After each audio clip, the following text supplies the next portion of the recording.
All right, man. We're live. Live All right. action. Philo cards. Emotional cards. Weird being live, not opening product, but what do you Yeah. do these days?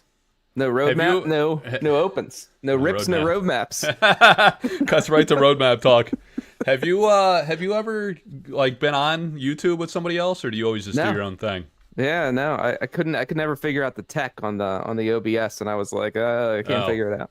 yeah, Uh, UBS. I use that to record, but I just go StreamYard for the lives. And you can record with the StreamYard is dummy proof, man. But you got to pay monthly, and they keep oh, jacking up the really? Yeah, price. I So didn't know that. yeah. Uh, All right, so we're here to talk about the current state of sorcery because you made some spicy videos, and not too spicy. I mean, it's just like your honest, fair takes. I think kind of like Lord of It's. You give some critical takes, and all of a sudden you're a doomer. But yeah, it yeah. was kind of funny. We saw like a Rudy video. He's talking about how we have emotional YouTubers that are just don't understand sorcery, yada yada. So here we are to talk about it. We've been talking in the discords, and And there's the, been a lot of chatter about roadmap. I guess for those that haven't seen, well, why don't you talk about like your YouTube channel and kind of how you got started in that, and then we'll get into the speaking yeah, points. yeah, yeah. That's a good idea. A lot of people think too that like Philosopher Cards is like Philosopher Stone. And I Yeah. talked about this in only in one, literally one live where I did some rips and stuff. Where actually I came up with the name long before sorcery. I was making wooden pens, like through woodworking on a lathe, and I called Right. it Philosopher Pens. So Wow. I was like, you know what?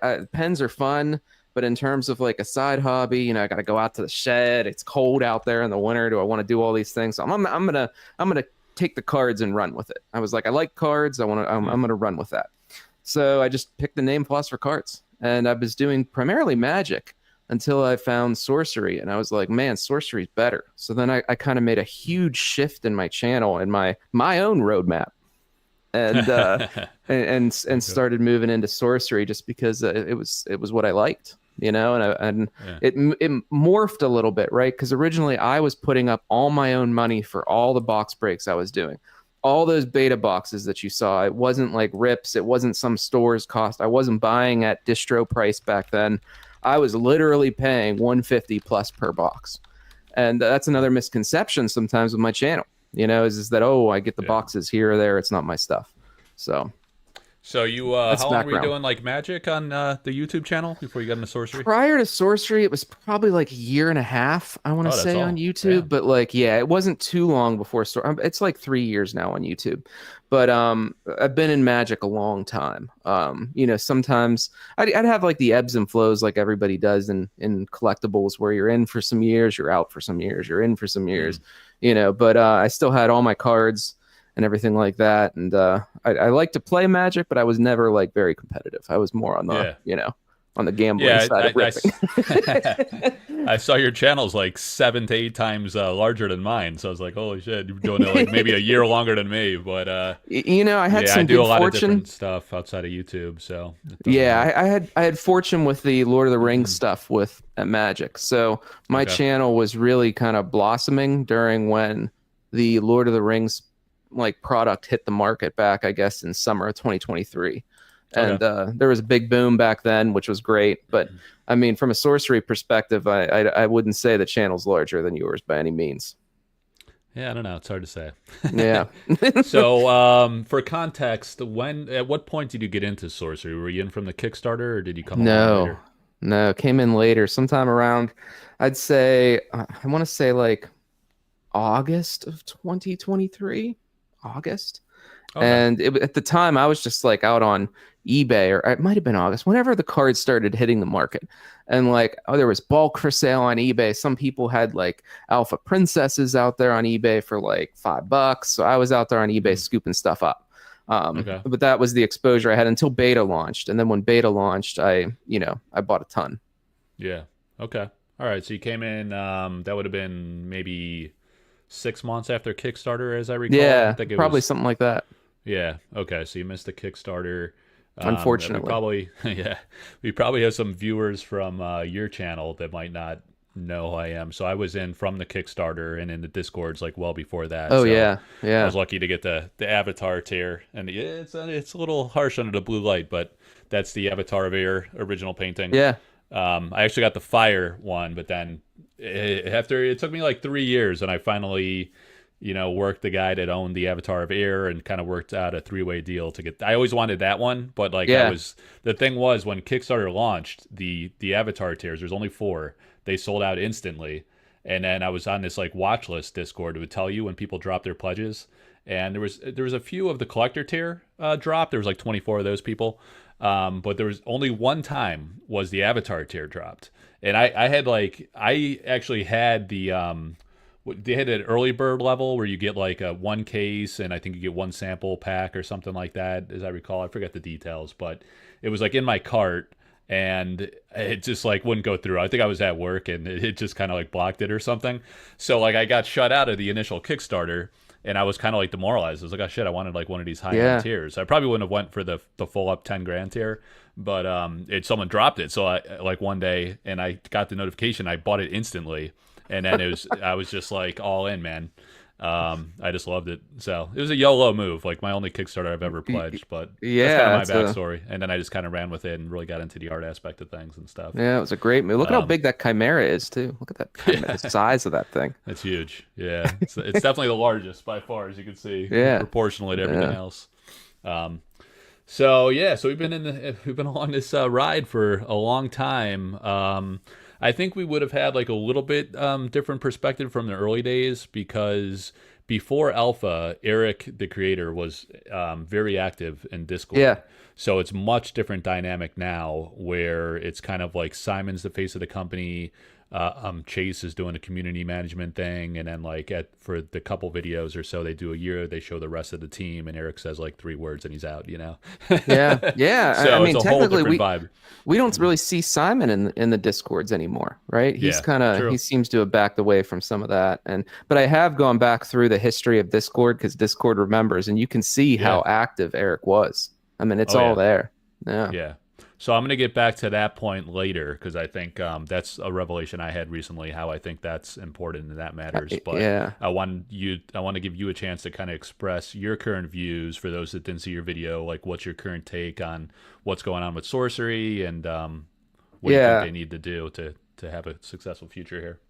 Obviously, you guys have heard me talk about the different pillars of the community, right? We have the players, we have the collectors, we have the investors, we have the flippers. I mean, technically, you have all that span of community. And the concern that I've noticed is sometimes you'll see issues in one of those communities. Like, the players aren't happy with the playing of the cards. The collectors aren't happy with the collectability. The investors aren't happy with how the product's performing, or there's nothing to flip, there's nothing to scalp. So like sometimes you'll see that there in one of those pillars there's an issue. And what I've started to notice, I think really since December, is everything's on one path, and the path is the same, and you can see it in the alpha singles. I mean, you guys can feel it. I know you guys can out there in the chat. You can feel it when you go to eBay and you're bidding on these alpha foils in the low hundreds, right? Because I mean, I'm doing the same. I'm out there bidding for them in the low hundreds. It's a bellwether of how things are going, and things, from the player community. I'm out there every Sunday, going to the LGS playing. I'm seeing, things dropping off over time. We're trying to get things like the Courtesan Cup going, and when you see that kind of collapse, and it was so important last year in the lull between December and when they launched Arthurian Legends, that you're seeing that you're not seeing the dragon set. Everybody felt at SorceryCon, okay, if we can just get to March, the dragon set will be here. We'll have some excitement. We're in March. We're almost in April. If we can, these dust rewards look great. If we could just see those dust rewards. So we're to the point now where we all had expectations that were different, and there's chaos out there. My expectation is different than yours, Mike, which is different than Dan's out there in chat. And the problem is that when we all start talking, we're like, wait a minute, that doesn't sound right. And everybody's speculating on what they think it is versus the company just coming out and saying, this is what it is, and getting us all on the same page. Because, there is a fact of the matter that the LGSs will lose folks in that lull if there's not a good plan. And I'm on board with the one set a year. I think the one set a year is just fine. But you Sorcery, Eric's Curiosa got to tell us, got to tell the LGS, how do we manage this time? How do we manage the gap? And that's how I feel.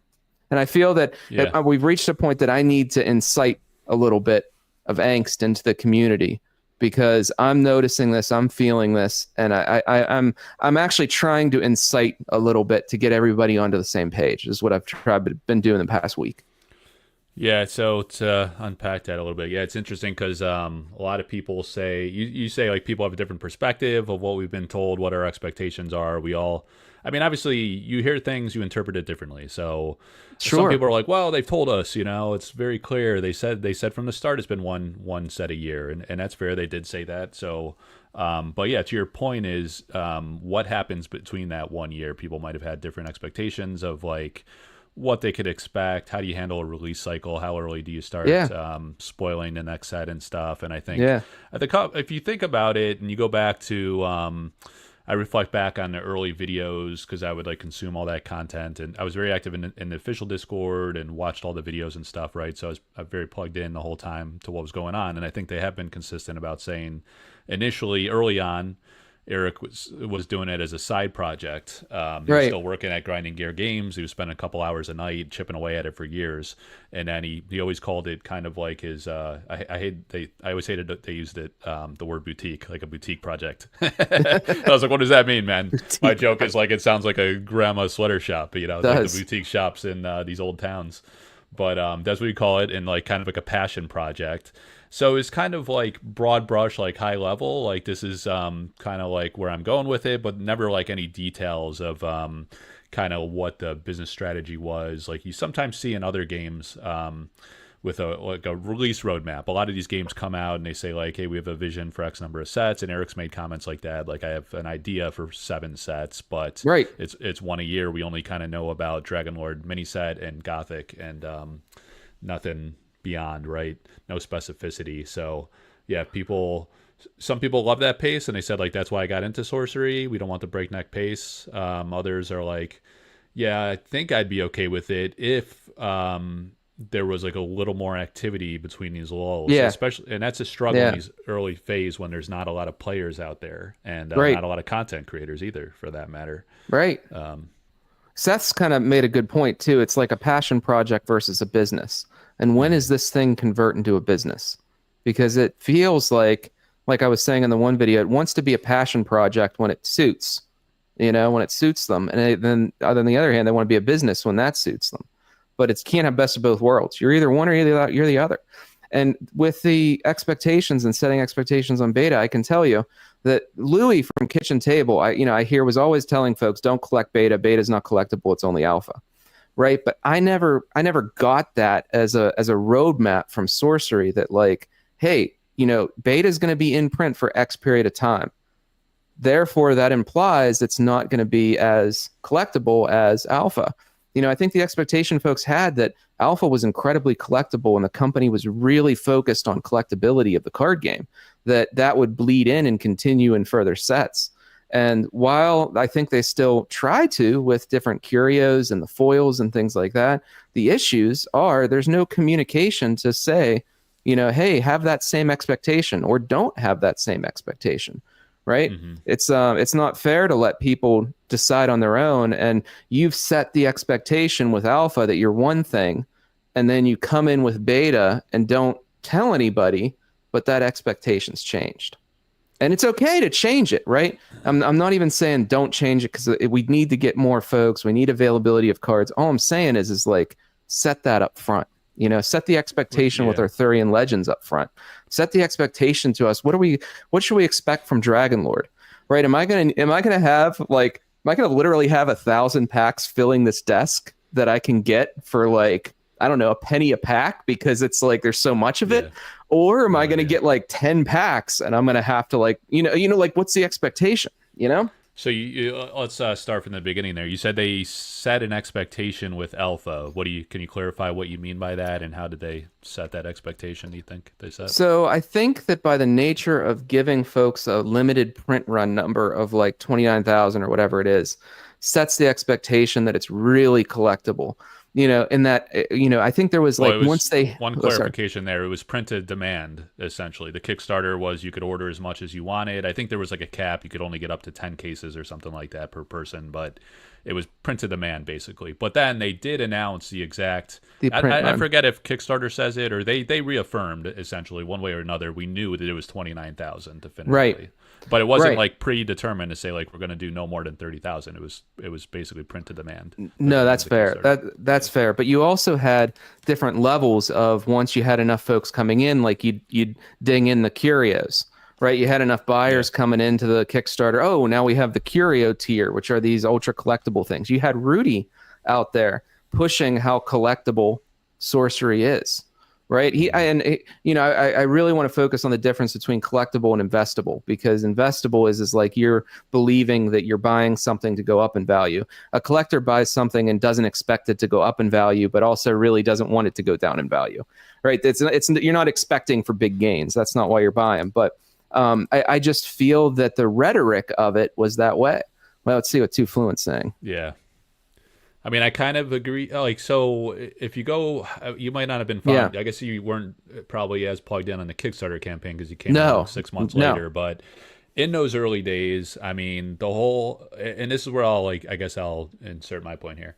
Like when I sought out TCGs, I had done Magic like as a kid back in the early mid 90s, basically mid to late 90s. And then I moved out of state and got away from it. I never played Magic again. But then back in like, I don't know, 2018 to 2020 era, I started getting back into TCGs a little bit. And, initially Flesh and Blood appealed to me because of the creator. Like I saw that he had like a background in the industry. And like I have like a bit of business background and stuff like that, so I care about I like deeply analyze the business leadership, and financial viability and leadership of like a company.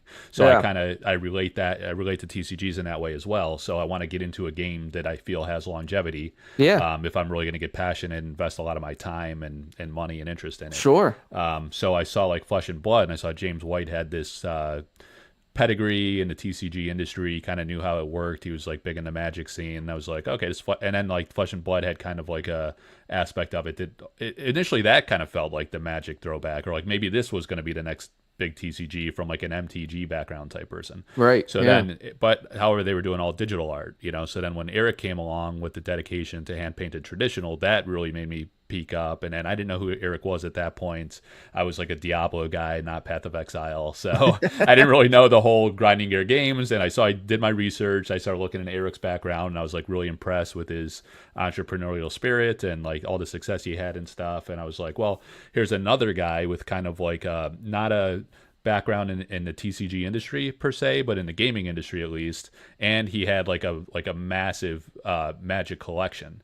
So the talk was like, this guy knows how to collect, he knows how to make a game collectible, and I think he does, and that's why we see he does too. Like the I think the foil rarities was initially he was talking about how he wanted to make it purely old school. He's very purist about that. He was going to do no foils, and then he did a 180 and did all foils, but I think he brilliantly made them extremely rare with pull rate ratio relative to total print run to create that chase element. So I think like when you say there was an expectation set, I think it is fair to say that there was very clearly a collectability aspect. Yeah. And then the partnership with Alpha Investments also implies business ambition, trying to reach that Magic market, that kind of like TCG collector and investor type market.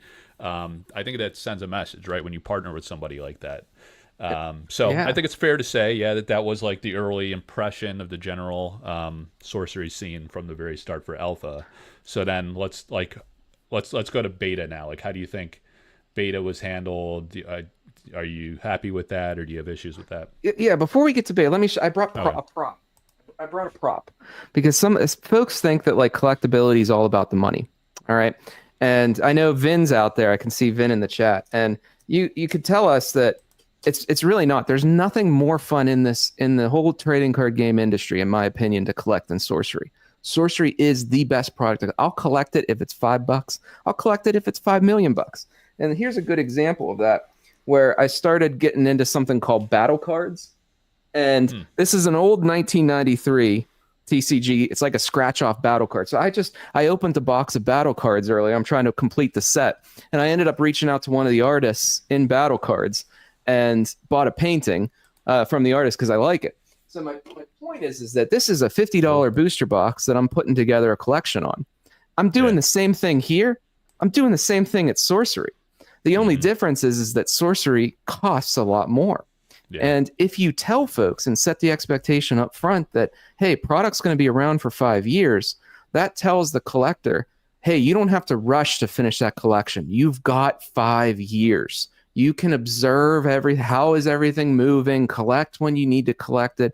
But if you're really into collecting something, setting the expectation that it might only be around for, get it while it lasts. And then all of a sudden it's like, oops, it's gone. Let's print it again. And it's like, okay, yeah, I understand. We got to print it again. Then, oops, it's gone. Let's print it again. And it's like, well, when does that stop? And it's not the fact. Now we're into beta era because you took us there with reprints and stuff. So my opinion on let me ask you, we had alpha and, there were massive delays to the well, first of all, like alpha was pretty delayed. That's pretty typical of a Kickstarter. But then beta, it was really important. Let me think about beta. They tried. There were some issues with the release, and then it was delayed for sure. And then I was thinking like each of the sets, kind of like regionally, some parts of the world got it before others. That happened with Alpha Kickstarter actually. Yeah. And then Beta was kind of a little better. It was delayed overall, but the release was a little smoother. However, I think they didn't set any expectation of like print strategy, like this isn't a game that tells you the print quantities. They haven't done that to date, at least not for beta, not for Arthurian Legends.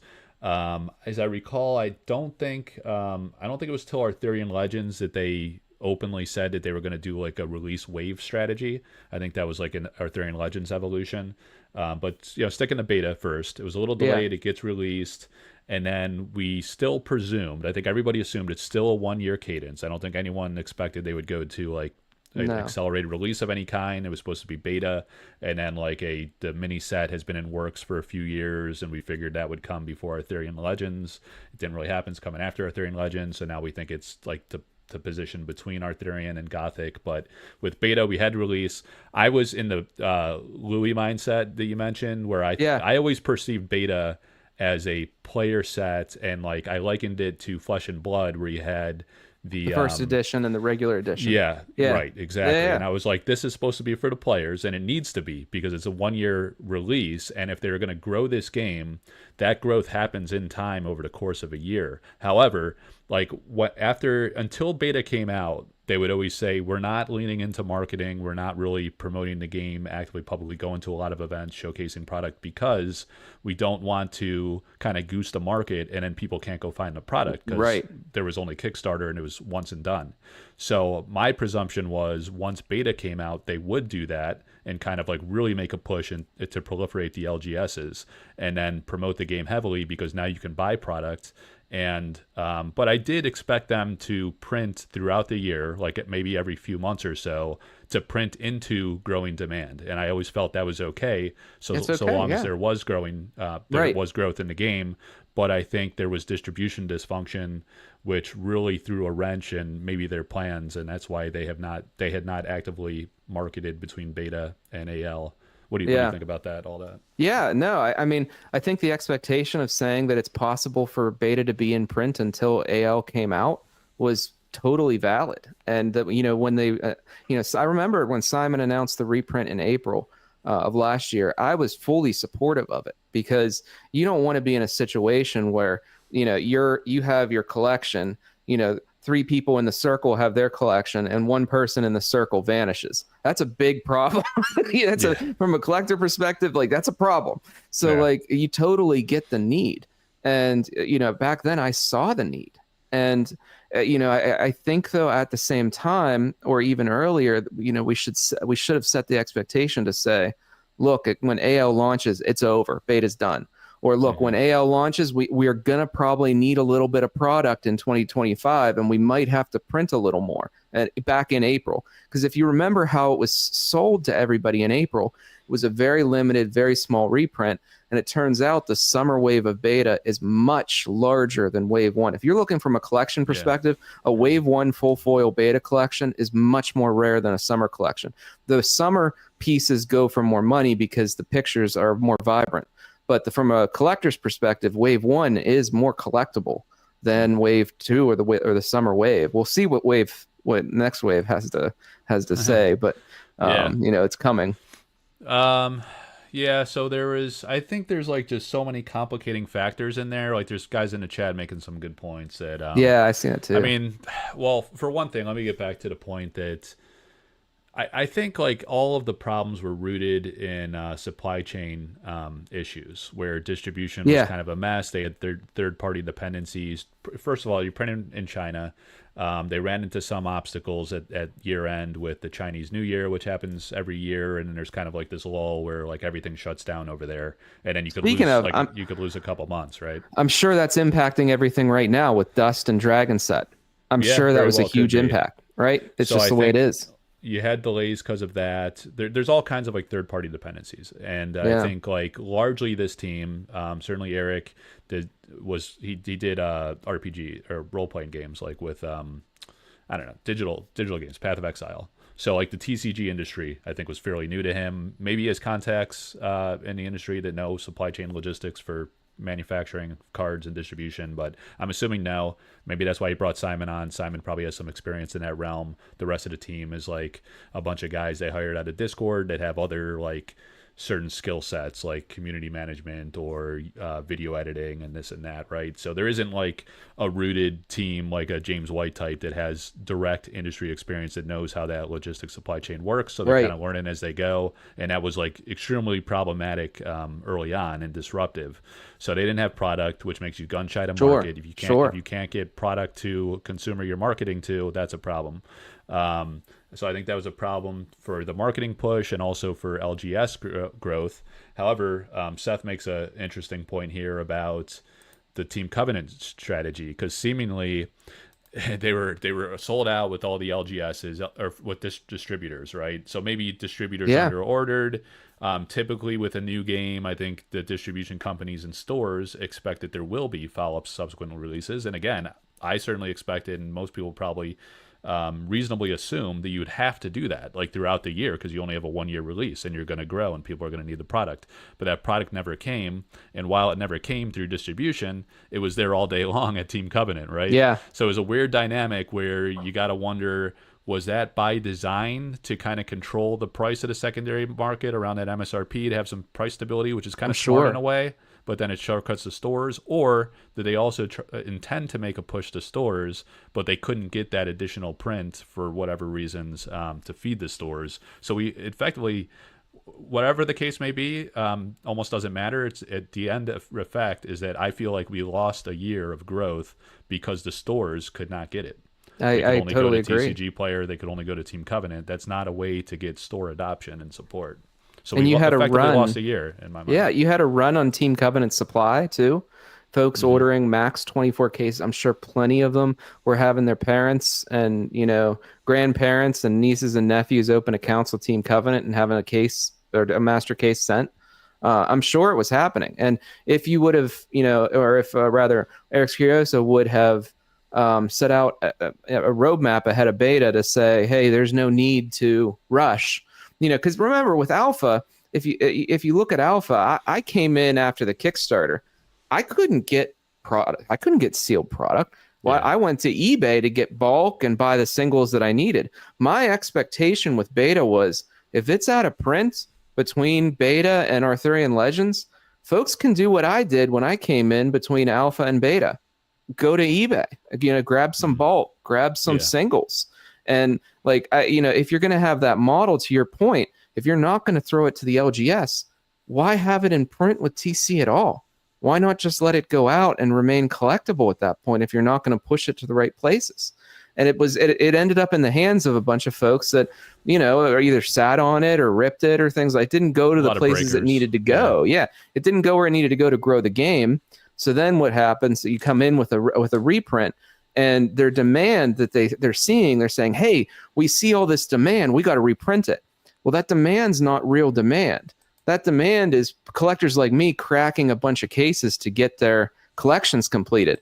I don't need any more beta. Out of this wave, if they're basing their numbers on how much I bought, I don't need any more. And Yeah. a lot of other folks I know out there in the chat, I can see everybody. A lot of other folks feel the same way. And what's going to end up happening, you might see beta, depending on how big the wave is, sub 100. You might see beta under 100 a box.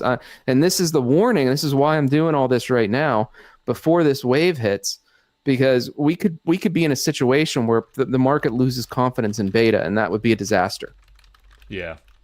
Yeah, I mean, so to touch on your point there, like, why did they push it all through Team Covenant? Like, again, I think we don't know if that was the intended strategy or if they had distribution problems and they actually had intended to get it through the stores. So I'm going to kind of like put that aside. Like, where I don't know, I try not to rush to judgment. I do get agitated. I'm a little fiery, so sometimes I do. But then when I take a step back, I'm like, all right, fine. If I was going to give them the benefit of the doubt, maybe that wasn't by strategic design. And I know there was like a lot of like third-party dependency issues.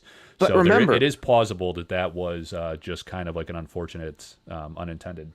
No, but remember, we're doing the same thing as what I was talking about. We're trying to come up with what actually happened. I don't understand if they would have just set the expectation up front, we wouldn't have to, we wouldn't have to relive the play and try to figure it out if they just said, hey, this is what we're trying to do. You know what I mean? And that's what we're doing.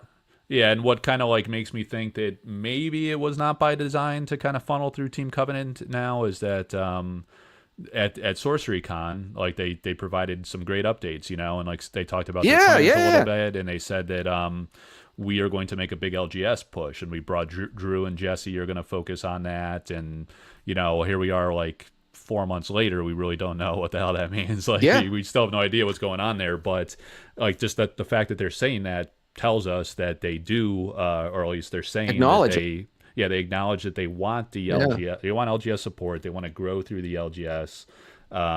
So we've yet to see that manifest, and I'm not sure why. I mean, maybe they're busy just rushing to get Gothic squared away and printed, or Dragon Lord. Who the hell knows? If we had a roadmap, we would know. No one knows what's going on behind the scenes. Right. Like I think the problem is there's been a lot of miscues, whether it's their fault or not, third-party dependencies. There's just been a lot of misexecution type things with delays and just kind of like not following through on timelines and stuff. So I think like some confidence was eroded in that, and now the not knowing kind of like it's just human instinct to kind of fall into like it's all hosed up, or assuming the worst until you know otherwise, right? Right. In the lack of information, with the lack of tend to be pessimistic. One point too, if I could make about the roadmap too. So like if you look at any company, let's take like a publicly traded company just because it's easier for the example. When they get on their quarterly meetings with shareholders, they come out and they say, hey, this was our forecast. We hit the forecast, or we didn't hit the forecast, or we beat the forecast. But you got to have a forecast. Every company, whether or not you're a personal, a sole proprietorship, whether or not you're a small business, everyone should have a forecast. You should have your goals. If you don't have your goals, then, I get it. We were in a position a year ago where everybody was criticizing all the misses. But what you should be doing is saying, we missed. Here's the goal next time, and we're going to try to hit it. And then you still might miss, but you should come back and say, all right, here's the goal again, and I think we're going to get closer this time.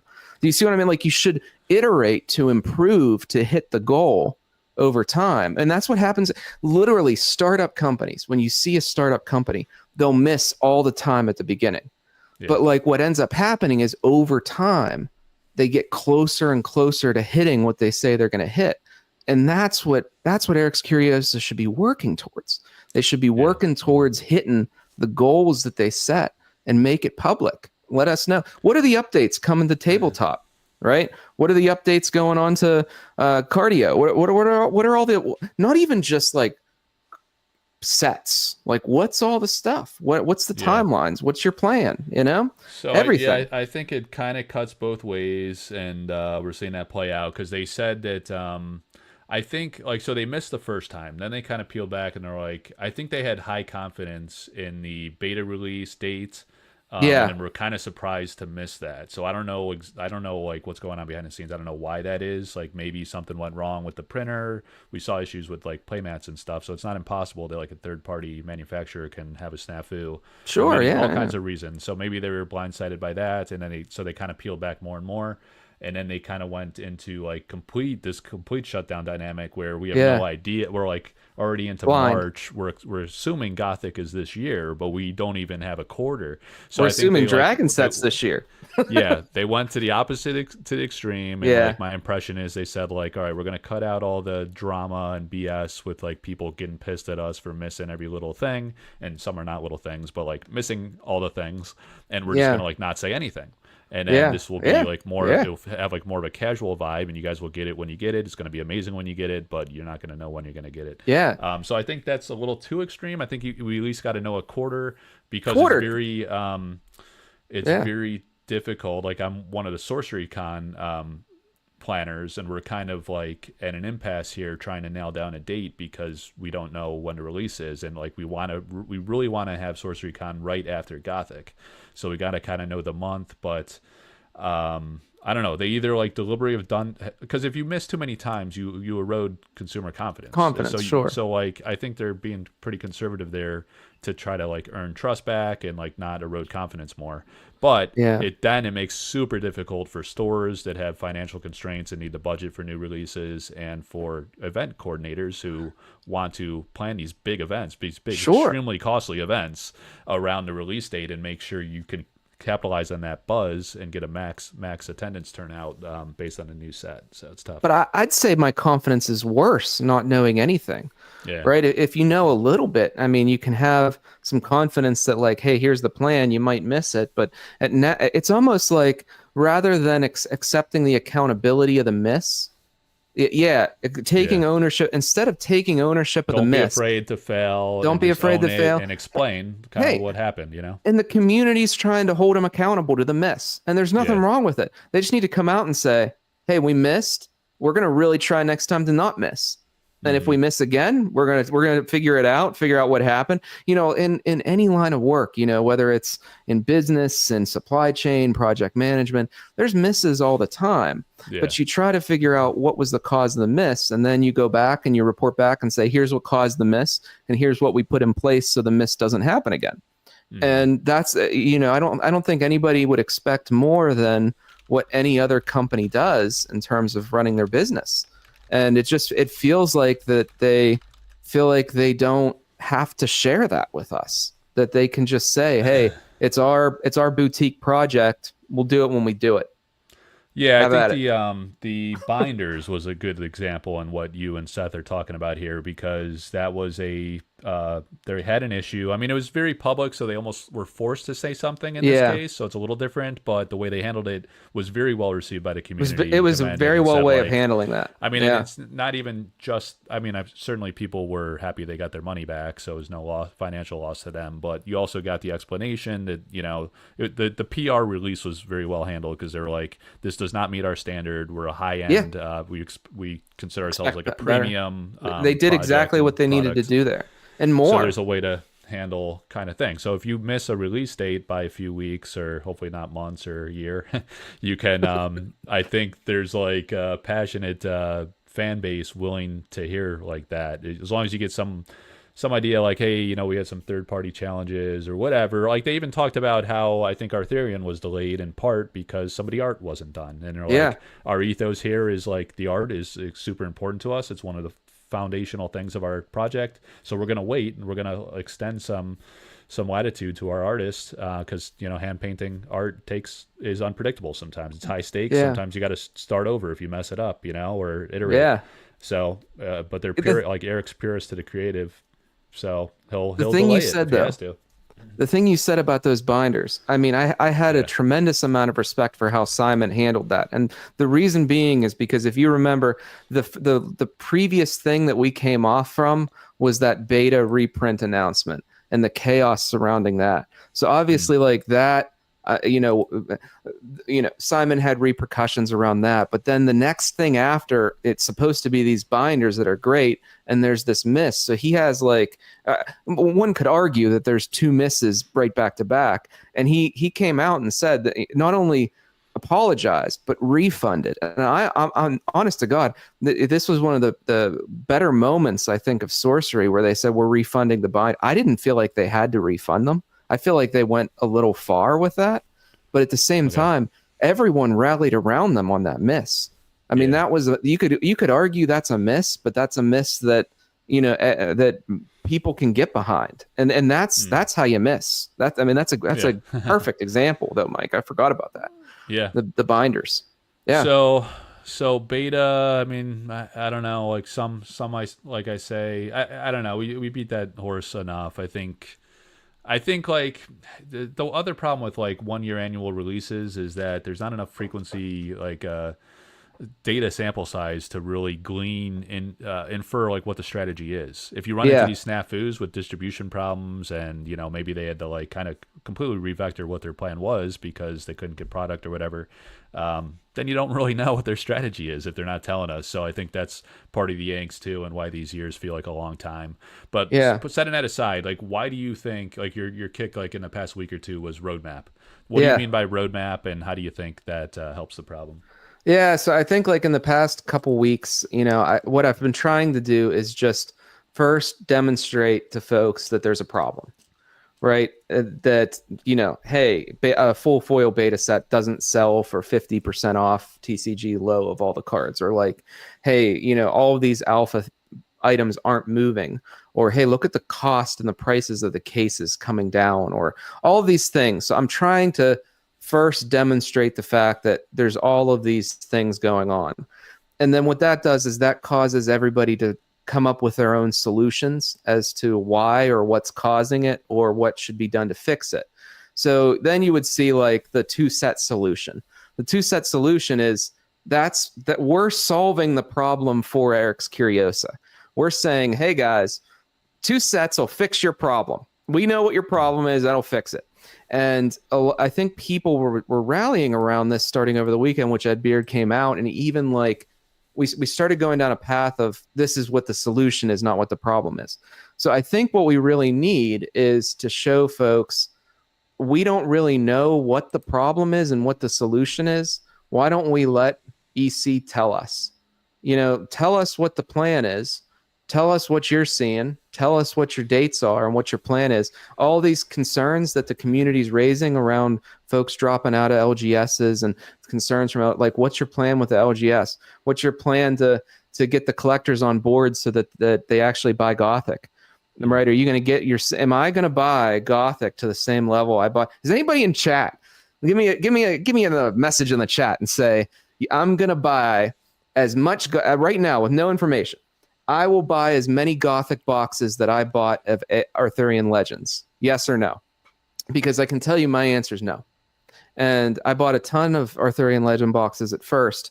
And again, I think I was under my own expectation that it's exclusive, it's boutique, it's limited, that like, we'll control the flow, that it won't go wide, so fast. And I think my expectation to myself was wrong. I read the company wrong on AO. Ivan, I remember pictures of you when Arthurian Legends came out, and you had stacks of Arthurian Legends boxes from the floor to the ceiling. Yeah, I remember. And when you say your roadmap, I actually completely misunderstood you. I thought you wanted to hear from them like so many companies do a product roadmap where they say, sure, like, yeah. Well, I mean, you touched on some of it, but I'm talking about the sets themselves where they say like, all the games it is, MetaZoo, Flesh and Blood. They're like, the next couple sets are going to be this, this, and this. It's published on their website. You kind of have some kind of, at least you kind of know their strategic plan or their release cycle. 100%. But it's more than that. You're saying you It's want to more. kind of know what's going on behind the scenes, when we're going to see new Dust Store promos, when we're going to Yeah. see, I don't know, maybe new merch, or When is the like, Dust kind of Store going to like go away? what's going to happen over the next year? Like, what can I look What's forward to yeah. each quarter, or whatever? In some cases, What's our expectation for Dust? That's a great point, because I had folks reach out to me and said, Steve, I rushed to go get all this Dust because I wanted to get that color out of space before it was gone, and it's still out there. So Yeah. a lot of folks had this expectation that Dust Store promos would be limited, and we see them lingering and lingering and lingering, and that's fine if that's the case. But the expectation that the large majority, I could say, or at least 50% of the community had, was something else, and it's about setting the expectation for what do you expect of the product that's coming, when is the product coming, and what do you expect in terms of other enhancements and things like that, changes to the game or things going on behind the scenes. You know what I mean? Yeah. Yeah, because like so let me tell you what I think would help the issue. So I touched on it much earlier in this. We've been going 45 minutes. We're just getting warmed up. They're just getting warmed up.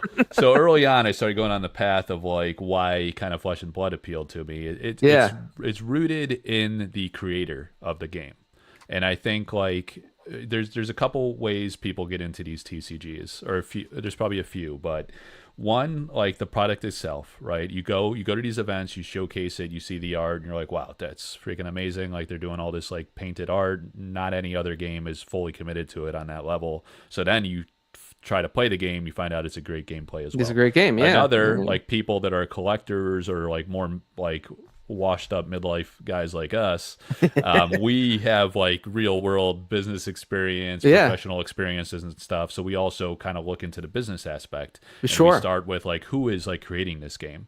Like some of these games that were coming out in the COVID heyday, there was like these freaking like kids that looked like they were like in their bedroom in their mom's house.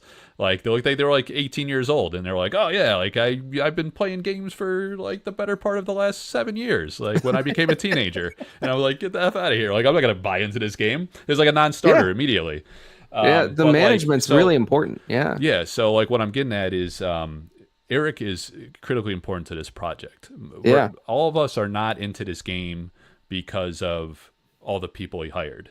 And that's not to disparage them, but no one's buying the game because they hired Simon, Drew, Jesse, like all these guys, right? It's like the creator. Like he is the inspiration of the project. He's the creative mind. He's the one that's like had the balls who folks to talk commission about. all this art. Sure. And so he's the one that's going to like make this thing go or not. And like Simon and the other guys are going to be critical contributors to that. But it's like, it's like Jordan and Pippen and then a bunch of other guys, right? Like you're there to see Jordan first and foremost and some of Pippen, but then there's a bunch of other guys, so you need to hear from those guys. You need to see those guys on the field. If I have a YouTube channel and I am the face of that channel, and then like I hire a bunch of other guys and all of a sudden it's Kevmo like running my channel, or some rando like Ivan, like running my channel, then like it's not the same thing anymore. It's like someone else's thing. It like changes the identity of the project entirely. I think you actually make a good point. I think it's very powerful every time Eric talks, and he is completely removed from that now. He almost resigned himself to like an art director where he's like myopically focused on the art commissioning, the gameplay design, the creative. Like as Simon says, he's like, Eric's the creative, I'm the business. Yeah. But we need to hear from the creative. We need to see him in videos. We need to hear him talk. That's what inspires people. That's what got us interested in the game. And I think that's sorely lacking. And that actually would move the needle and entice more people and the game to grow. And maybe we would have a better insight into his vision too. Yeah. Right? Because if everything is so tightly knitted around, his vision, again, I don't know better than his vision. His vision, got everything where it is right now. I just don't think that, it's like one of those things from a religion perspective, to your point, where the leader of the religion is gone and everybody's trying to figure out what the leader of the religion would have done. And Yeah, and you now know, it's like a new face, and they're yeah, kind of articulating what's going on, and that's fine. But like, I feel like even like Eric's, he's a little awkward when he talks and stuff. He's probably very uncomfortable being on camera, I imagine. But like when you hear him talk, you feel a little bit inspired. You're like, oh yeah, this oh is yeah, why I love this game. Like everyone goes quiet. Yeah, he's it's got like great ideas. It's yeah, very interesting. People cling to every word, and they're like, the same thing happened in Flesh and Blood, where they're like he's printing unlimited to Oblivion or first edition, whatever the hell they call it, unlimited, yeah, right? So there was like a confidence erosion. But then you'd hear like James White talk, and you're like, oh, okay, like his explanations are pretty reasonable. I mean, he seems like he's very committed to this project. That's another thing. You want the creator to be committed. You need to be reassured.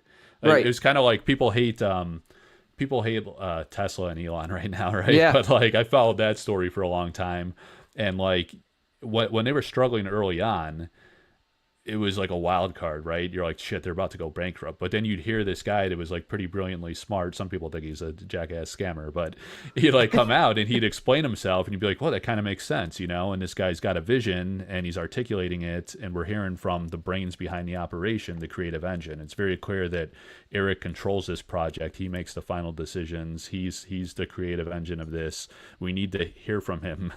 Yeah. He's like quarterly or like every so often, but he's completely shut down in the past year or two, and I think that's been damaging. Well, I do have a theory too on what's going on with the print run for beta for the Dragon Lord set. If you're printing stuff, all right, and you're turning the printers on over there in China, and you're saying, hey, turn a printer on for us, are you going to print beta, Dust Rewards, Dragon set, promos all at the same time? Or are you going to call that printer to turn on and off 4 times in 5 months? And I believe what we're seeing is they call them once to turn the printer on. The downside of what this is going to mean is that, are you going to turn those printers on for 500 boxes? Or are you going to turn those printers on for enough boxes? Yeah, there's different ways they could address that, where they print a large amount, they look into warehousing and storage. Sure, and I don't know, maybe there's things you could do with distribution. I think I mean, and they got to learn how that works. Hopefully they do know already how that works, but you have to, when you're going to have a 1-year release cycle, you really got to have that squared away. You got to have that squared away. How you satiate the player market, but also preserve collectability. And I think their initial strategy on that was sound by these chases. I think like in alpha, certainly the curios, I mean, there's freaking troll curios and shit like that. I don't know, man. The Squires, that's not for me. But they're still like desirable curios. And then I thought it was like really cool to have like the Elvira Gilded subset. Because that is a real homage to like art and the integrity of the art. So they really I love those Gilded. And made that it was a great idea. Yeah. So you got that chase. You still got foils. The set was kind of small, so that was problematic. But really, I think like the decline in pricing that you touched on, that is a symptom of lack of growth, like people and confidence, growth and confidence, because that's what sparks buyers. If people are confident in this market, in this game that has longevity, they'll buy into it. The investor types there, the collectors even, and the players will get into it. But like print supply is only a problem when you don't have demand that meets the supply. Exactly. So because of that distribution, that print disruption, the supply chain disruption, the lack of LGS push that got delayed because you didn't have any product to really lean into that, all those things contribute. So AL might have exceeded demand because we haven't had that growth. But they gotta have steady growth. They gotta figure out how to get that growth. Yeah, what's the plan for the growth? 1 year, and then once a year could work, because then people will be buyers and the market will be healthier and that kind of thing. I mean, the thing is you see the community out there. You see the Joshes, and you see folks. I see them in my LGS, folks that are going and trying to bring people in and have that growth. I see more work out of the community for growth than I see out of Sorcery and Eric's Curiosa. And that, to me, is a huge red flag of that pillar. When you have the community doing way more work, and I don't feel like they're getting supported, based on my observation, I don't feel like they're being supported. That goes along with what I said at the very beginning, that there's issues with each one of the pillars, and that player growth pillar is really an issue right now. And I honestly feel it. I think that the community's doing more than Eric's Curiosa does. And if I'm wrong, then I'd love to see the roadmap or like what's going on behind the scenes that I'm wrong. But I don't think I Yeah. am. Oh wait. Wait, maybe he's just quoting Ivan. I thought this was a genuine take. I might have missed some conversation. I was going to use this as an example, Ivan, because like one day Ivan's furious, the next day he's like, "Guys, we just need to be patient." And this is a great company, it's a great project. Everything's going to be fine. So he's all over the place, and I could be like that too, day to day in Discord. But I mean, there are people that think like this. Erase the Ivan from this, and you get people to say like, "Hey, I've been buying more than I ever have, and I believe in this sorcery project, and just be patient. It's going to pay off in the long term." There's always this issue with the second, third release, and then we hit this lull, and then it kind of surges again once the game grows and they get that breakthrough, and that could be true. And this game certainly has the potential for it to be true. I just think that we get one hard. step forward and one step back. Every release we get a step forward. Every lull we get a step back, and that's the problem. You know. And the fact is, like when it's in its infancy, and when this 1 year release cycle is new to people and they're uncomfortable with it, they've never experienced it before. Some like it in some ways because you're not having to bleed money constantly, unless you're buying paintings and proofs and altars. A little plug. But if you're not doing that, and the breaks that we do, true. if you're not doing that stuff, then like you can take your time with it. You can enjoy it for a year. There's some niceness to that. However, like there's also this long span that's got to hold you over. So again, like I don't think it's like community engagement. I don't need them to be pumping out artist interviews. I think all the stuff the community does is great, and I think they need to support that and promote that. I'd love them to share my interviews and stuff and other creators. No, what I mean that evenly, but like I need to hear from Eric every once in a while. Yeah, no, I totally agree. What's he thinking? Like, what's the plan here? Right. I don't. What I mean by support is, stepping in, hosting events, offering more funding for events, offering, stores more award kits or things like that, or the ability to buy more prize support. Those kitty cat grandmaster wizards, those types of small things that I think go a long way for community building. Precons are huge. Why did we not print the precons to oblivion on day one? Why did we not have a stack of 1 billion precons in a warehouse somewhere? You know what? This is a really interesting thing too about precons. I don't know if you know this or not, but maybe you do. Back in the early days of Magic, believe it or not, Wizards of the Coast and Richard Garfield gave starter decks to the military and sent them to bases. And to this day, the military is huge into Magic the Gathering and trading cards because of that delivery. And why isn't Eric's Curiosa going out and literally giving starter decks away? Give them, like, supply stores with so many starter decks that you can host learn to play events and give those decks out. These are the types of things I mean. I don't need them to like make content or anything like it's just like enablement more than anything else, if that makes sense. Yeah, well, like when I take a step back and calm down and I'm not like bullshitting with these savages in the Discords, like I kind of think to myself and reflect and try to be fair about everything. And I think it's all rooted in distribution problems. I think you're right. Like I say, initially they didn't do it because they couldn't deliver product to people. Yeah. And they still have not really smoothed that out. Like Arthurian Legends has been available, but I think like and going global too is very difficult. I think they made it much harder on themselves by doing that. As I recall, I think Flesh and Blood too like had like more domestic focus, and then they expanded internationally. They started making the foreign language cards and all this stuff. So they went global. That complicates things because now you're learning distribution. You're learning like there's all this like import export tariff stuff going on now too. That's going to complicate it's wild. Cost models and.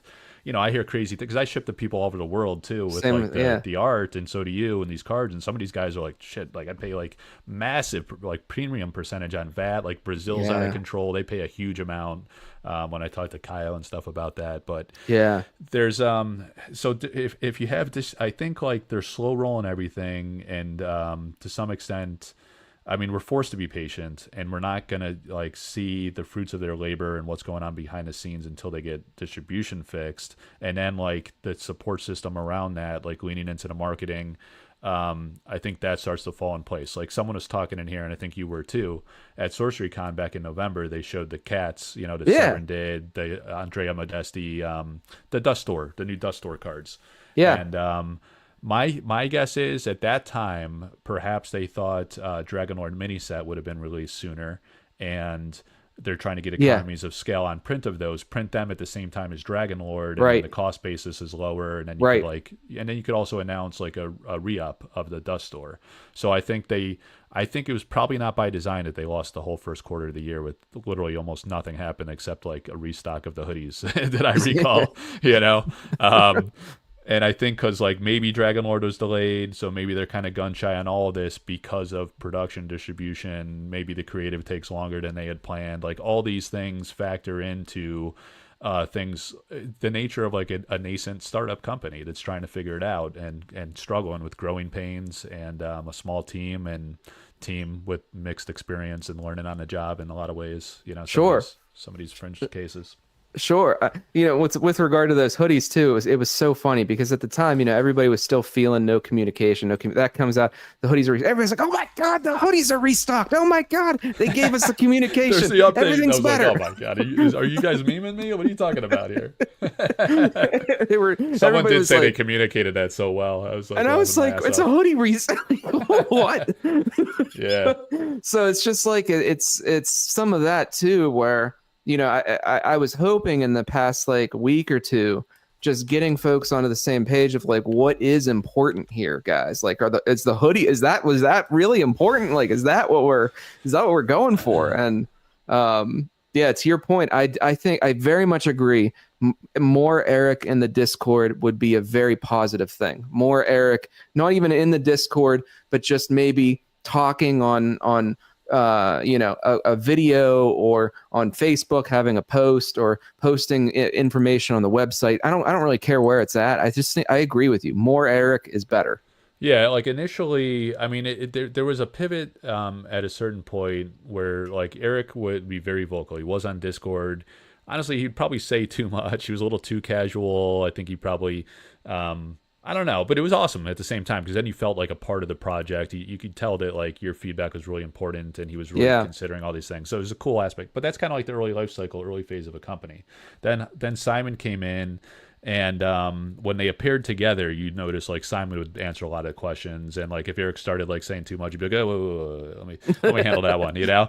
And like you kind of need the checks and balances to some extent, but you can mitigate that by not putting him in a situation where he's responding live if that's an issue, if he's uncomfortable with that, or if he's saying too much or whatever. If the company's concerned about that, do like canned interviews, structured like. Put out like once a month or once a quarter, just like state of sorcery, like what is going on with sorcery from Eric, or like whatever. It doesn't even have to be like a roadmap or any of the business aspects. Just kind of like, hey guys, like I'm really excited about like the stuff he said at Sorcery Con, Dragon Lord. Like how many people went back and found that in our 11-hour stream, like when they did that segment. Like how about like you have some canned content that says the stuff he said about Ed Beard Jr. Like you said, like, I was a fan of Ed Beard Jr. growing up as a kid. I was a big dragon guy, and now like I'm seeing my dreams come through by commissioning the Dragon Lord himself.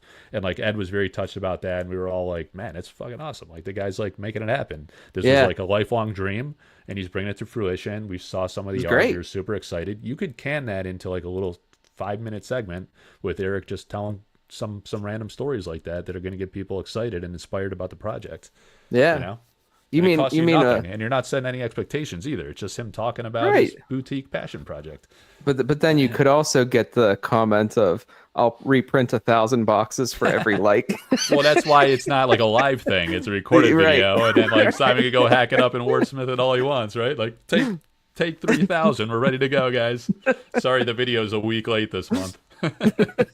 But no, I think like anything he says is super interesting because he's the visionary that we all love this game because of. Like the art's amazing. I think like him and Nick Reynolds came up with like an amazing concept for the gameplay and how it works, and they're designing like a fun game. I know he's integral to that aspect of it too. So I think that would get people going. I think so too. I mean, I think the Eric idea is good, but yeah, the roadmap is not just hey, the product release cycle. It's all encompassing. It's a whole beginning to end. We're gonna, things from the Dust Store are gonna fall off on this day or in this quarter. Quarter, guys. Quarter doesn't even have to be day. And things are gonna roll on in this quarter. And don't expect to ever have lulls without product. You will always print product that's going to cover the lulls. Or, you know, for example, when Arthurian Legends came out, if they would have said, hey, we're gonna try to have enough product to last for 2 years, you wouldn't have seen the same run on it. The run and crash is what happened. Everybody ran on it and boom, it crashed, because nobody knows, like, is the expectation it's going to be out until Gothic and available? Because if we remember, we had that choppiness of beta where it went out and then it was gone for a while. So it's like everybody buys into Arthurian and tries to hold it, so you got enough, and you have this like sawtooth, pattern flowing. Yeah, and if AL becomes a hard sell, then the distributors struggle because stores and individuals are not buying, and then I think the whole distribution thing is pretty challenging, because like, and that also plays into the supply chain disruption and the dissemination of product issues they had, because I think like a startup company, new TCG, doesn't have any credibility at all. They got to earn that goodwill with the company. Sure, they had like an amazing Kickstarter campaign. I think that probably earned them some goodwill with some of the business partners and whatnot. But if you have a set that struggles, like AL kind of has a little bit, and that is a natural course of games. Like the follow-up sets don't do as well, and then you got to kind of make it happen and break through that. But the thing is, they don't have a lot of leverage, I assume, with these distributors, and that creates a problematic dependency. And then I don't know if a lot of people know, but Alliance Distribution went bankrupt. So I don't know. I mean, they used Southern Hobby and Peach State as their two big distributors in the U.S. I don't know like what implications they had with Alliance, but that was like a big deal in the industry. So they go to the Gamma conference. That's where you talk to all these partners and you make connections and learn things, and maybe they can find new creative ways to distribute both domestically and especially in Europe too. They're having a lot of problems over there. But I think that probably played in to some extent, and those things don't get fixed soon, especially when you're only like printing and releasing once per year. And to your point, you can't just switch. You gotta earn trust, and it's hard to earn trust once per year. Right, and with Alliance going out and Arthurian Legends sitting at distribution, just sitting, when Gothic comes around, what's distribution going to do with Gothic? And everybody's like, oh, they're gonna eat up Gothic, and it's like, are they? I don't know. I mean, maybe. I mean, they're looking at Alliance and saying Alliance is gone. If we don't make the right decisions, we're next. And the last bit of information that they have from Sorcery is what happened with Arthurian Legends. And I mean, if I were the distributor, I would enter. I'm going to enter Gothic with caution. I can tell you, I'm going to enter more cautiously than I did with Arthurian Legends. I'm sure someone that's a distributor is going to be way more cautious than somebody like me. And it's just the realities of it, I think. Yeah. Noble says, since EC has no stockholders, they really have no incentive to change their decisions around communication unless or until it actually impacts sales. It would take a full cycle to change. I don't disagree. I don't know if sales have been impacted. I mean, they sell it all to distribution. They might have made their money on AL, but I mean, they're not dumb. I'm sure Simon's into like tons of TCGs. He was like a massive TCG fanboy, like a lot of us, so he's like pretty plugged into TCG markets and have seen them fail and succeed. Well, most all fail, but see a lot fail, and the reasons why they do, and others like recently have had some success, like Fab and stuff is still chugging along, I guess. But to Noble's point, though, like they're not going to see my decision changes until the beta wave drops. When beta hits, they're going to see the impacts of the sales change. I guarantee you sales are going to change with beta. And then to Noble's point, too, we'll really see the impacts then with Gothic. And if that's the case, then they may say, we better have a roadmap because our sales are declining. So then they come out with a roadmap because they're like, our sales are impacted. But we're trying, like, the whole purpose of this is I'm trying to prevent that from happening. I'm trying to say there's a significant issue here. You gotta do something because something's gonna happen that's not good. That's what I see. But You know, Yeah, who am yeah, I? it's I'm the just an same. emotional YouTuber. Like, I'm just an emotional YouTuber. That's the same point I was making. Like, you only find out once a year, man. And like in We only find out once a between, year. we're finding out a little bit in secondary market behavior, but it's also easy to dismiss that and say, like, oh, this is just the natural cycle of TCGs. No big deal. When Dragon Lord comes out, this thing's going to pop off. When Gothic comes out, they're going to love this product. And I'm sure that's true. We are going to Yeah. love the product, but it's not Sure. all just about the quality of the product. Lots of Exactly. amazing products have failed. It takes like a whole ecosystem of getting distribution right, getting stores on board to be ambassadors of your game, to bring in new players and also retain the existing base. That you got to have a healthy ecosystem around all of that, and content creators being incentivized to keep going.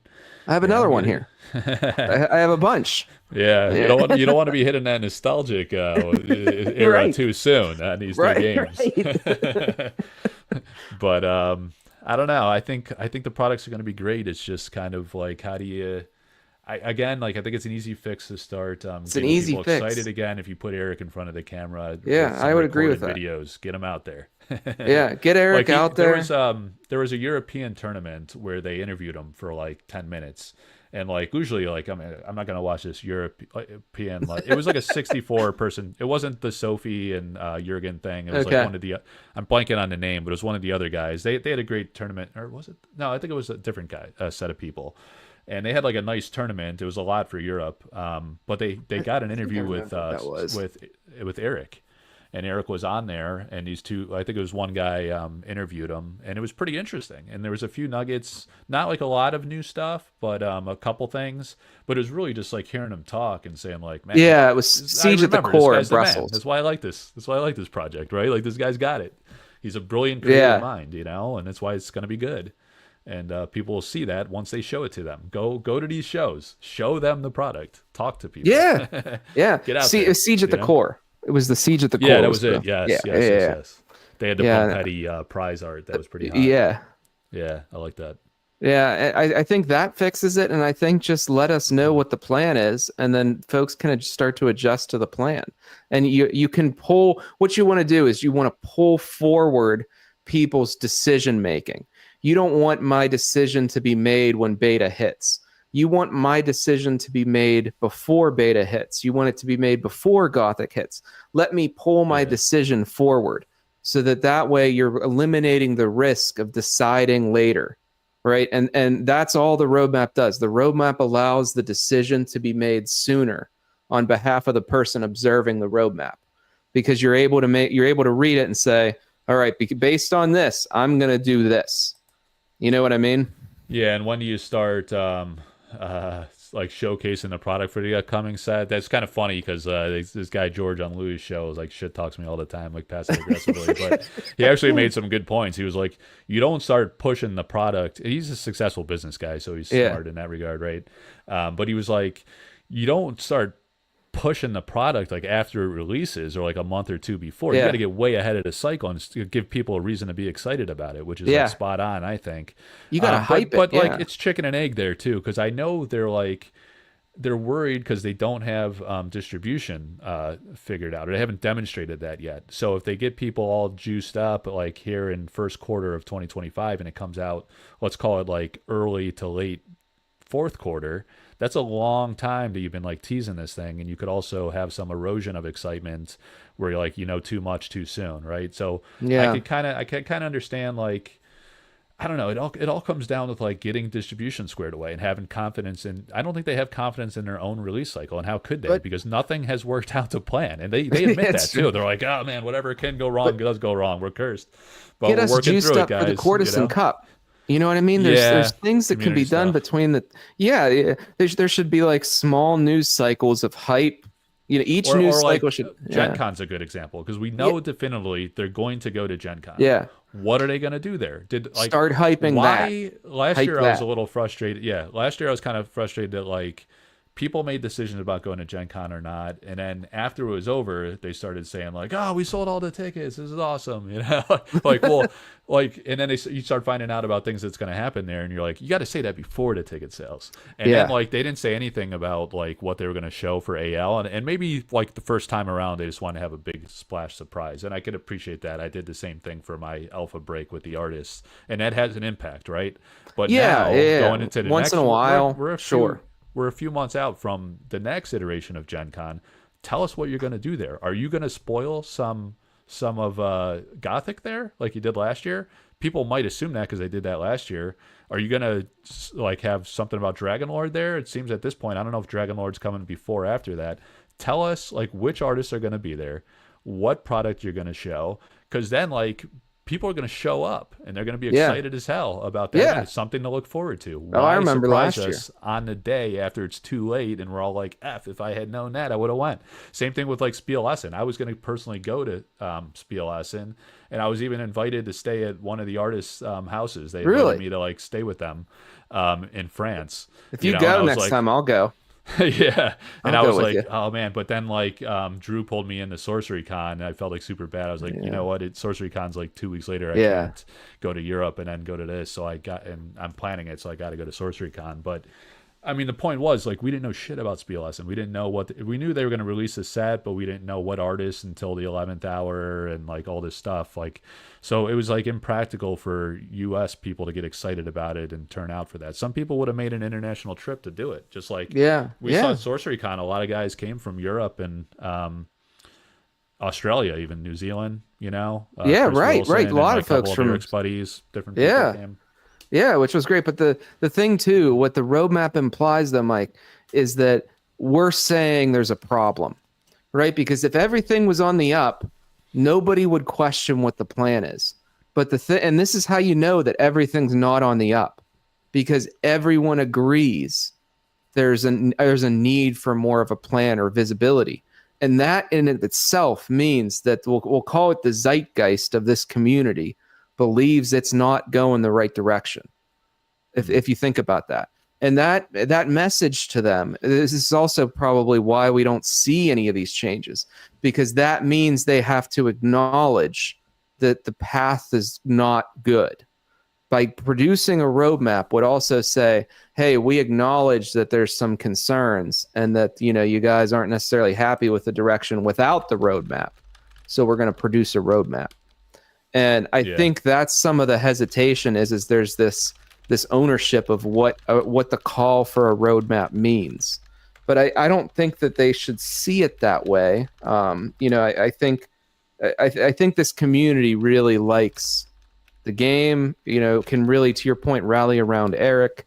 I think it's more like just do the same thing as the binders. It's the same thing as the binders, you know? It's no different. YOLO, man. I mean, I'd rather like them like say they're trying to hit a target and giving their all to do it, and if it doesn't hit, kind of just to explain a little bit, than like being completely in the dark. I think being clean, because then like if you're completely in the dark like we are and we always have been, I've always had some angst over that. It's entirely a leap of faith, and that's a hard sell in today's environment where you can have the confidence in a stable game like Magic and Pokemon and all these things that are doing well. From a collector perspective, even from the player perspective, you know it's going to have the longevity and be there for you. And even some of these indies where like you know what they're going to do, so you can decide if it's for you or not. You know, if you have no idea what the plan, what the strategy, what the vision is, other than like Eric loves art, he's dedicated to hand painted traditional art. It's a fun game. That's going to be enough for a certain segment of people, but you're going to lose the other segment of people. You'll lose the other. That need more, and you can satisfy both. I think you can too. What's Slow Cheetah saying here? Biggest danger is flippers, collectors, and hype. I don't understand that. He was saying earlier, I was asking for clarification on his point because he made a comment that they realized the game has potential to grow faster than their company can. So I was asking him, does that mean they're gun shy about leaning into marketing and hype? Like I don't think marketing is hype. Like every company in the world markets. And again, going back to the Tesla hype's a different kind of marketing. It's like a subset of marketing. I always compare this project to Tesla because there's a lot of analogies. Like actually, Palantir is another good one too. I don't know if you're familiar with that.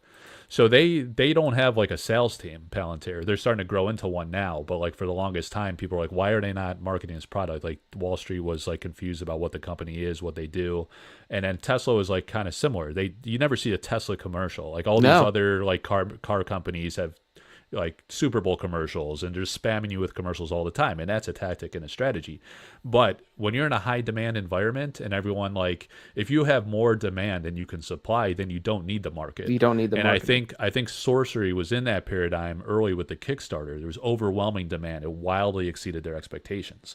But now there's some waning demand from the existing base, early adopters, and it's a harder sell now because you've had some weakness and a follow-up set that you have to now step up and create the demand, right? Yeah. And you can't let it attrit and wane and assume the next set's going to bail you out. I don't know. I'm not saying I don't know if they're doing that, but I just know that you do have to kind of like market your product and build awareness for it. And like, I don't expect them to like give free stuff to everybody, go to the LGSs. Some people say like give them the store kits and stuff like that. That's kind of superficial. Just I make think you them just need to available. expose people make it available, but expose people to the product. If you want organic grassroots demand, that doesn't mean word of mouth and you just let the community handle it. It means you go and you show people the product, you go to Boots events, on the ground. cons, right? Not Boots on the community ground. cons, big conventions with many games, and you show them the product, and then a lot of people are like, damn, I want this, I need this, I'm going to go talk to my store and ask them if they can carry it. Their store's going to order it from the Why didn't they have a booth at Gamma? Why was there no booth at Gamma? I know they were there, but like I'm not an LGS, but I know from an LGS perspective, you want a blossoming game at Gamma. So I don't understand that. It doesn't make sense. And is saying like, I saw that the art speaks for itself, but it's like if a tree falls in the wilderness and nobody's there to hear it, it's the same thing. Yeah, it's a great product. There's no doubt. But like, who's going to see it? Who's seeing it? It's a small niche community, honestly. Boots in stores. Yeah, I mean, they can go to stores. Go to like, what is that? What are some of these like TCG conventions that are multi games? There was one just recently that people were talking about. I think Lord of Itza said he was going to it. I'm blanking on the name. Or I don't know. Yeah, Spiel Rahu, one of those guys. Yeah, someone just said PAX Unplugged. I mean, these large multi game events have a booth. Show the freaking art to people. Bring a few originals. Eric has like a stupid amount of originals. He's got like he's got some of mine. He's holding some of mine for me, which pisses me off. Oh, really? I don't mean that literally. I'm just saying like the bastard bought the ones I want. I see. But he has a massive collection, so he can like be like, hey, Simon, I'm gonna ship you like three paintings to put behind the booth and just show people the freaking foils and stuff. And the full art foils speak for themselves. Yeah, but you just gotta get out, boots on the ground. Yeah, that's all it is. Yeah, you could hire a few guys like that. I mean, send Drew and Jesse and these guys on the road. Right. Like that. I mean, Jesse's isolated down in the deep south, but I don't know. At least Drew's in Texas. He can go to some of those. Texas TCG scene, right? Yeah, there is. I mean, the frustrating thing with Sorcery is it's just like it is such a good product, and it's just like you want it to do really well. And it's just it can be frustrating, and I think a lot of the community feels it, and we wouldn't be on here, emotional YouTubers, if the community didn't feel as we feel. We wouldn't. There would be no emotional YouTubing. Everybody would be like, they'd all thumbs down and run away. I don't know if you saw in the last video, Mike. I tried to show some visibility on the likes and dislikes of the two videos that I put out. We're talking like 96% likes of like, we're talking like 100 likes and 4 or 5 dislikes. And really? I can't get 5 people to like my damn videos. Speaking of which, someone better go hit that freaking button right now. Come on. They get it trending. But like, no, I mean, if you have a hot take, people are going to be on that. It's interesting because a lot of people don't have the balls to speak their mind, right?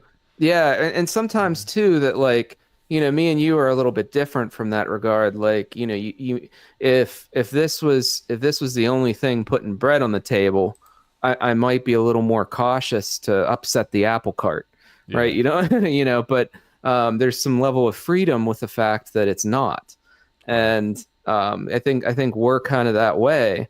And if anything, it kind of makes sense that we're on tonight, because that's a lot of the other folks, that's not the same way. An LGS owner is going to be, they're not busy, they're not free enough to speak out what their mind is, because they're like, heck with it, I'm going to go order some Gundam Beta. They're like, Yeah. Gundam Beta's coming out, heck with Sorcery. But then you have other folks that's like their livelihoods tied to it. And I know how some folks feel, because they've told me, and I'm not going to say who anybody is, but I know there's a lot of folks with livelihoods tied to things like this that have the same concerns, but they just can't share them. Yeah. Here's so this is like the slow. First of all, shout out to my childhood upbringing town of Rochester, New York. But he says, Sorcery reminds me of creating a blockbuster movie with their set releases. Some movies take years to create. Art is art, no matter the genre. It takes time to make greatness.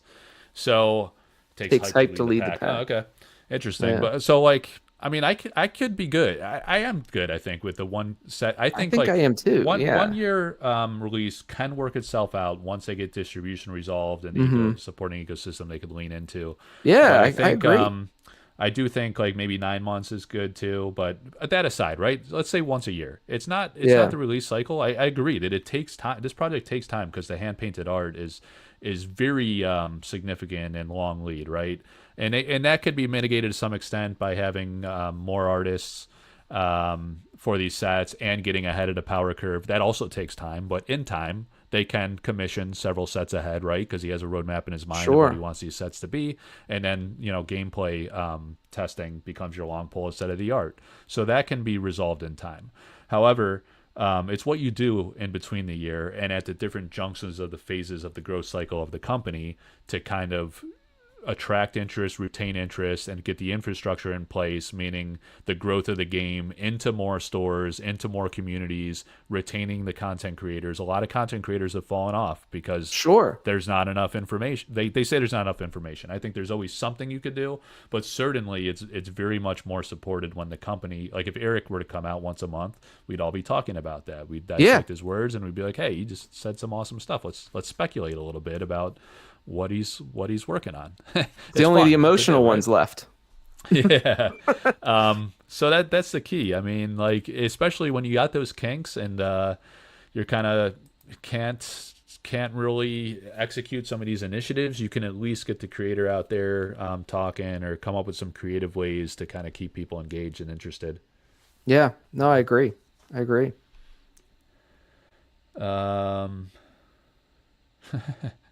Wait, what is this? Once a year is fine, but it appears we're on track to getting 13 cards this year. It does. Yeah, the Dragonlord Mini. I mean, people are getting worried about Gothic. If you don't say when it's coming, by the time you get to like, let's say like at Gen Con, I mean, at Gen Con, I gotta assume that they'll at least tease some Gothic. I don't know if they'll commit to a release date or not. Or I don't know. Maybe that's what they're waiting for. It could be because that's at that point. I mean, that's August, right? Chase popped into the server the other day, and he was like, expect the same launch of the next set that we had for AL. And everybody's like, what does that mean? But like, I guess they're still anticipating October. That October time frame. I mean, if they have high confidence in that allows us to plan Sorcery Con. I mean, we need that validation to really like foot the bill of booking a venue of that scale. But sure. That would be a positive. Stores can plan for certain general timing, and just your average fan can plan to gear up for that. But other than that, I mean, there's some benefits to 1 year release, and especially because this is such a profound art project. I think like these alters and artist proofs, like these artists are getting 25 artist proofs of every card. They're creating new artwork all the time to get to enjoy if you're into the art aspects of things. I really like that. It helps me in the content and stuff that I kind of do. I think players are satiated because they can play the game, and there's like now 600 some cards out there, close to 700 that they can enjoy and experiment with. That's enough, like at this early stage of the game, but they don't have people to play with.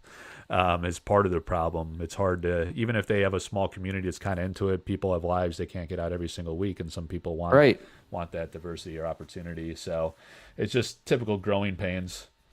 Oh, next Guardians expansion. Yeah, I gotta acquire that game there, Ben.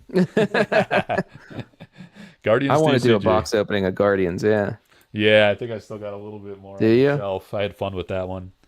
It's because there's a lot of references. Like I was doing, Yeah. you're not on the community group on Facebook, but there was like a stint of like 2 months where like I think I was doing it daily or at least weekly. I was comparing a Guardians card to a Sorcery card. Yeah. Because there's so many inspirations from it. Just Yeah. like there's so many inspirations from Magic.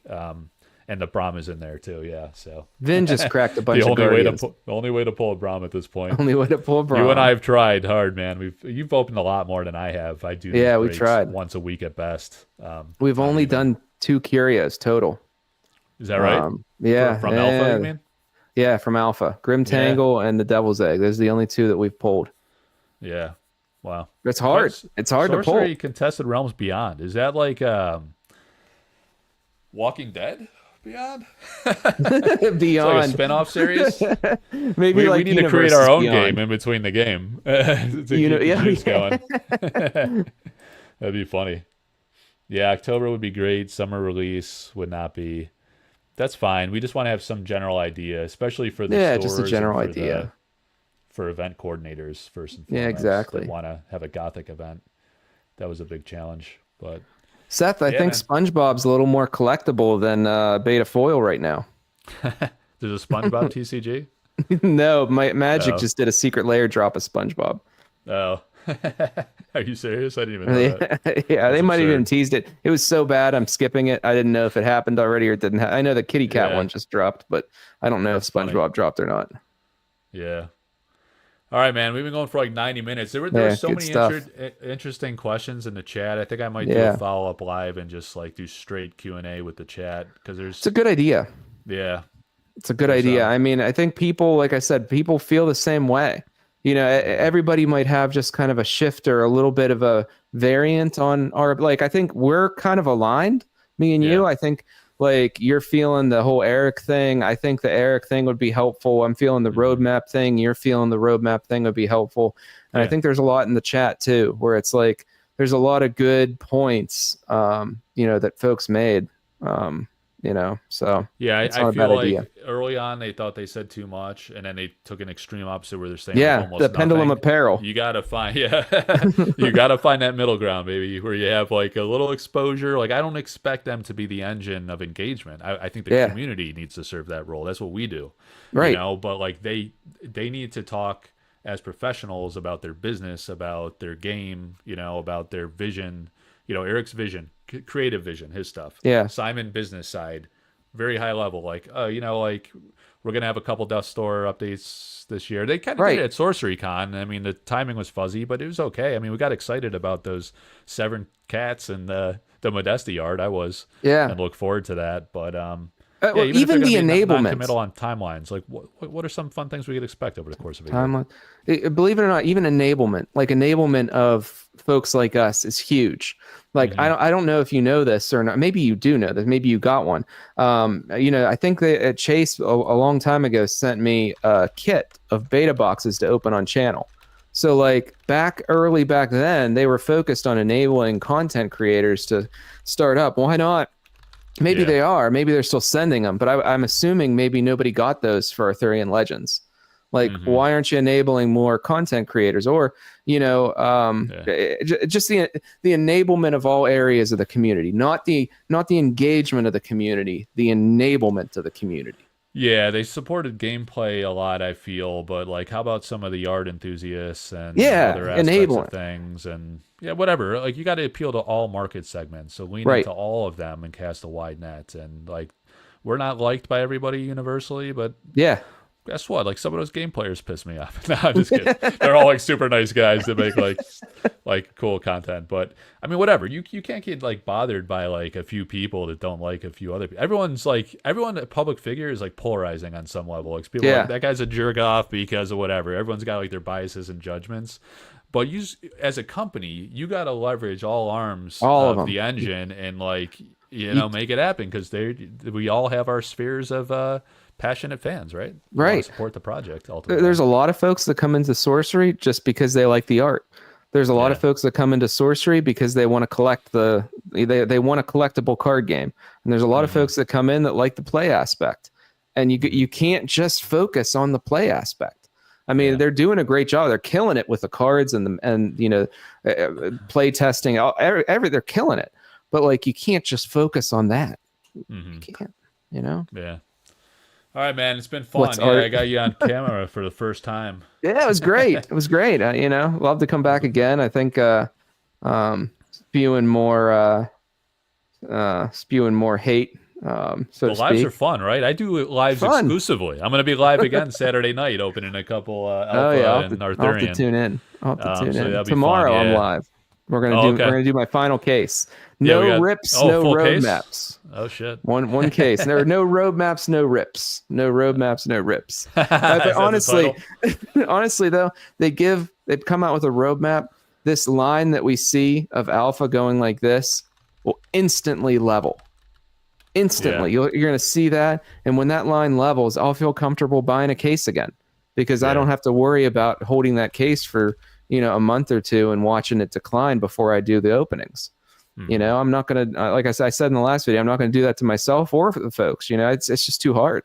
So I'm gonna hold and no road maps, no ribs. Yeah. Nice, man. All right, so Friday night we got Philo Cards. Saturday, Collector Arthouse is back, and then we'll see. Next week we'll be like probably sick and from going too hard and not sleeping enough. That seems to be the vicious cycle. I'll tell you what, though. 2 weeks later. You're right, because like I've been engaged on all of the Discords a lot more because I've been really trying to push in the past week. So like it's kind of exhausting to stay on all of them. You know what I mean? Because you gotta, if you miss one, you gotta read them all right? So it's like, it's a lot, and it's also a push that we're trying to do. It is a little exhausting. I mean, you're right. It takes it out of you. Yep. All right, man. Well, thanks for coming on. Good stuff, guys. Thanks for watching, everybody. I mean, it was a good discussion. I mean, I wish it was more fiery than it was. I guess we need a case of a big wall of Alpha we can throw our chairs at. I don't know if you saw Rudy's recent video. He threw a chair at a case of Alpha. At a case of Alpha? It was just a wall of sorcery cases, and he threw a big chair at it. Oh, shit. Preserve history. Now you can sell it. You can have a ding sale again. The ding sale People again. will pay twice market price. All right. All right. Thanks everybody for tuning in. Good talking. Check out Philosopher Cards. You got a great channel Thanks, as well. Guys. Take care, man. See you later. See ya.